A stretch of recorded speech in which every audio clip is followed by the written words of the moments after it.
sick of the city life? Are you ready to live in the country? Today I'm going to show you how to find an affordable piece of land. This land will be without restrictions and ready for off-grid living. So come along with us today. We're going to be checking out an off-grid property out here in southeastern Oklahoma.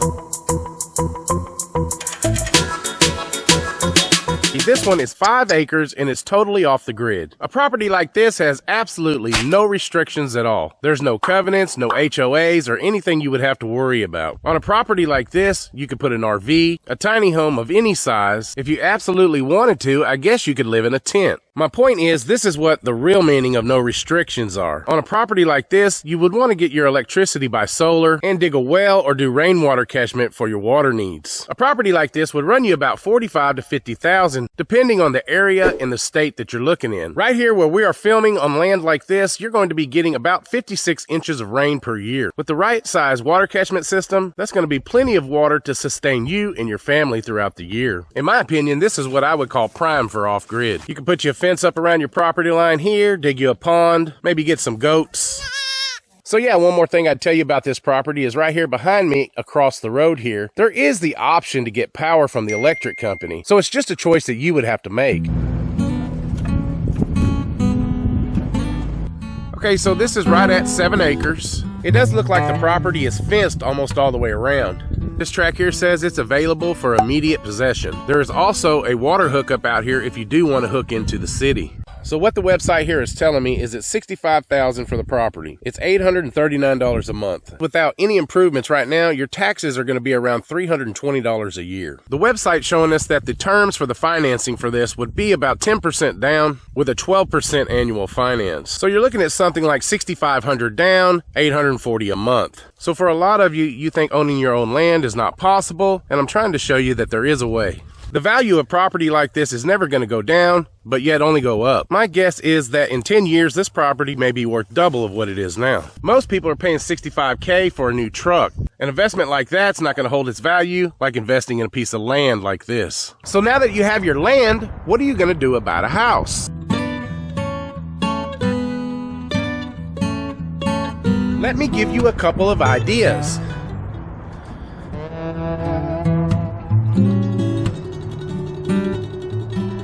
Now, I don't know these companies, nor have I ever dealt with this company, but I see these on the side of the highway all the time, and they always say rent to own. Remember, if you bought land with no restrictions and no covenants, it's not going to be a problem to have a tiny house like this. I realize when you rent to own one of these, you're going to pay a lot more in interest by the time you get it paid off. If you were able to come up with the money to pay cash, of course you're going to get it a lot cheaper. I think the cool thing is, it's given us an opportunity to have something to start with. So we're in Texarkana, Texas, but places like this are all across the United States. If you were really trying to be frugal, check this little guy out. Okay, pretty simple, just a square box in here. But you could put up walls, frame a bedroom, maybe build a bathroom over here, maybe even a kitchen in front of the window. So if you did something like that and you kept your day job, you might just have your dream home on your dream property within about 10 years. In my opinion, it's really a no-brainer.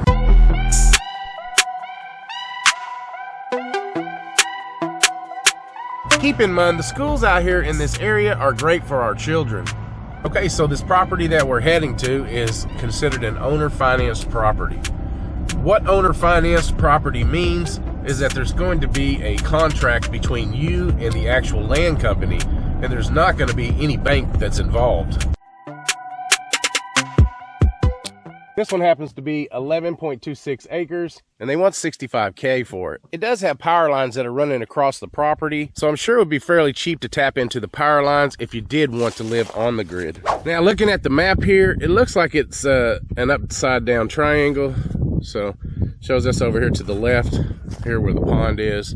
So yeah, they want $6,500 down on this one, and then it's going to have a 12% annual finance. This one does have some covenants on it that you would have to abide by. In the covenants, it looks like they don't want you having any temporary structures for over a year, such as RVs and things like that. It looks like you can camp or stay in an RV. They just don't want you to live in the RV. I do like the fact that there is some nice flat land here and some nice clearings, but there's also still a little bit of trees on the property. I think if I bought a property like this, I would definitely put a fence up all the way around it. So yeah, if you want to check check out exactly what the covenants say on this particular property, you'll just have to go onto the website and read it for yourself. So this is my off-grid property here. Let's go inside here and show you how I built mine. So I put a tiny house on mine, or what they call a shed to house, or even sometimes I call it my cabin. I had this one designed the way I wanted it, and it was a 12 by 28. Then I built this pump house here so we could pressurize the house up with water pressure. We run this 6,000 BTU air conditioner in the summer, but we're going to be upgrading to a mini split this year. So you might be asking, how do you power up the house? So these are the 2 solar panels that power my entire house. Just kidding. Actually, I built this 7,000 watt system here behind me, and that's what powers the cabin. This is really more power than I need, and it's able to run anything I want at any time. These are the 2 inverters that power the house with up to 6,000 watts of electricity. And here's the 10 kilowatt hours of battery bank that I use to power it at night. I built and installed all of this myself, and you could do it too. If you're interested in how I installed the solar equipment here, I have several videos on it. Here is a secondary system that I installed on my property for a different cabin. I could show you how to build a massive system like this for around $4,000. So I'm going to go ahead and leave links in the description of this video for the solar system I built here. And if you would like information on how to get a hold of a land company like this, just email me at oklahomaoffgrid@gmail.com.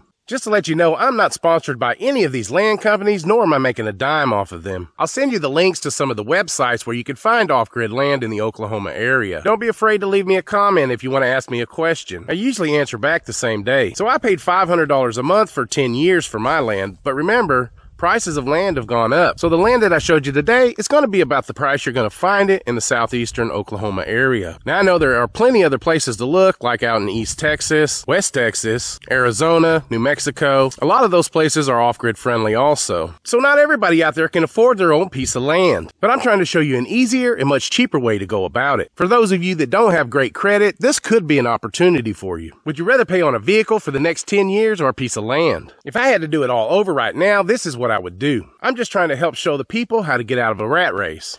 So many people are tired of working so hard and getting nowhere.